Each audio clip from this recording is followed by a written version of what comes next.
Breaking down the North Korea crisis, with Russia warning against further sanctions on the rogue nation as China calls on the U.S. and North Korea to calm the angry rhetoric after Kim Jong-un delayed, for now, a proposed attack on the U.S. territory of Guam. If Kim Jong-un is to reach his ultimate goal, experts say the world can expect more nuclear tests from North Korea. Still, U.S. troops continue their exercises with Japanese military, and there are plans underway to start bigger maneuvers with South Korean forces next week. So part of what you're referring to, the joint exercises that we routinely conduct with many of our allies around the world. Some countries have called for what we call a double freeze. Basically, if the United States stops doing its joint military exercises, then maybe we'll get something out of the DPRK, better cooperation from them. These military exercises are conducted all around the world. It's under the purview of the Department of Defense, not the State Department. However, those in particular have gotten Pyongyang angry and have sparked more threats. The U.S. has been resisting a total cancellation of these exercises, but there are signs that maybe they're going to be tamped down a bit. That would be a Department of Defense question if there are any changes to the tempo of those joint military exercises. Well, I think the entire world has called upon the DPRK to cease its destabilizing activities. That includes 2 ICBM tests in less than a month, 2 nuclear tests. We can't forget about that. That took place last year.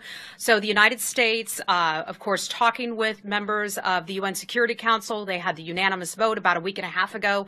China saying that it will commit to fully enforcing the sanctions against the DPRK. This is not the United States versus the DPRK. This is the world looking at North Korea and saying what you are doing, the progress that they are making toward nuclear weapons and also the ballistic missiles testing is destabilizing not just for the region, but the entire world. The entire world is concerned about this, whether it be our NATO allies or our closest neighbors here in the United States to our friends and nations.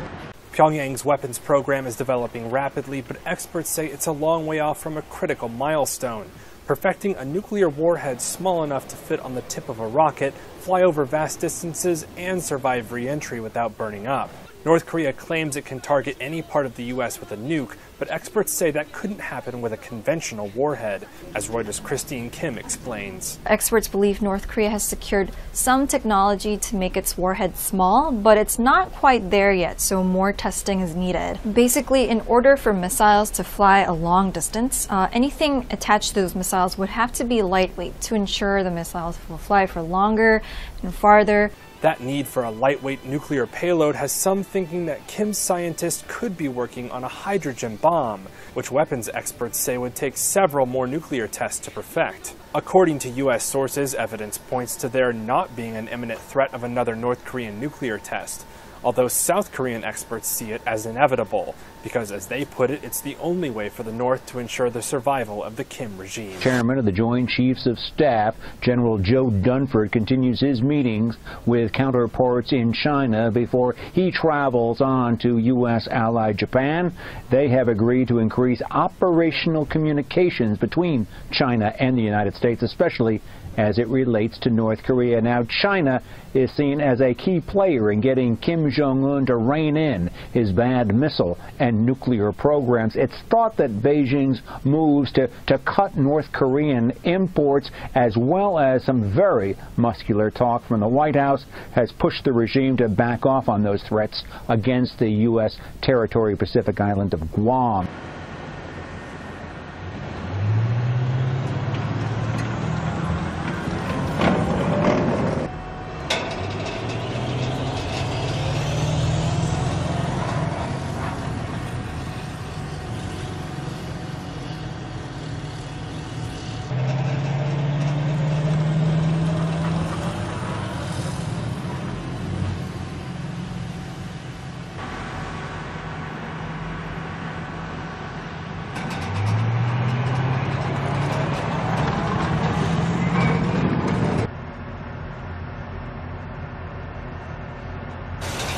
All of the theft of intellectual property, we have started to do that.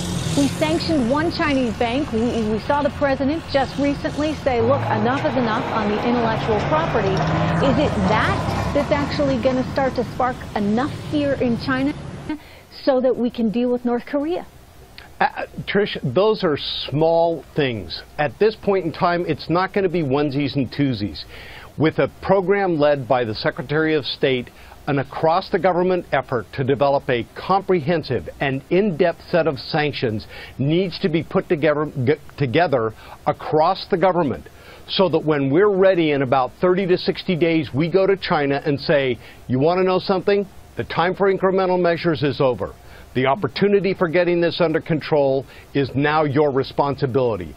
These are the consequences if you are not going to be part of the solution. And they need to be put in place, lump sum, to take China's breath away so that they understand we cannot, as a nation, tolerate a country who is offensively threatening us with nuclear weapons, something that's never happened before in our history. It is time to begin these sanctions. You know, we don't see a tremendous amount of willingness. I think things have changed. I think Donald Trump has indicated he will do this. But in other words, it means us sort of taking some hits as well, economically speaking, and maybe not getting so many cheap goods from China, etc. If that's what it takes, I firmly believe that if the American people understood the severity of this threat, and I don't want to sound like Chicken Little and the sky is falling, but this is a fundamentally different threat than our nation has had to face before. It is going to continue to build. It comes upon 30 years of failed policies by successive administrations that have been unable to contain it.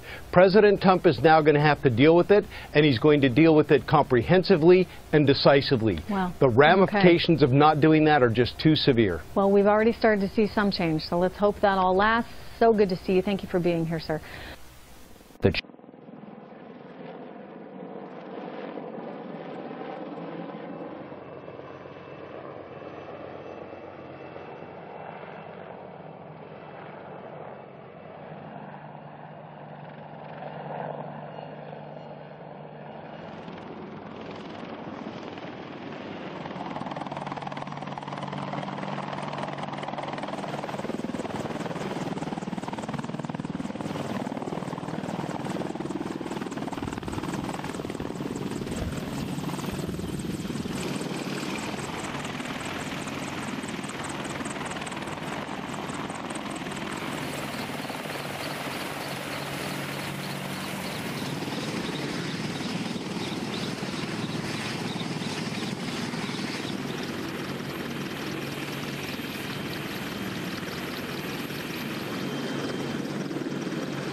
I actually have two questions.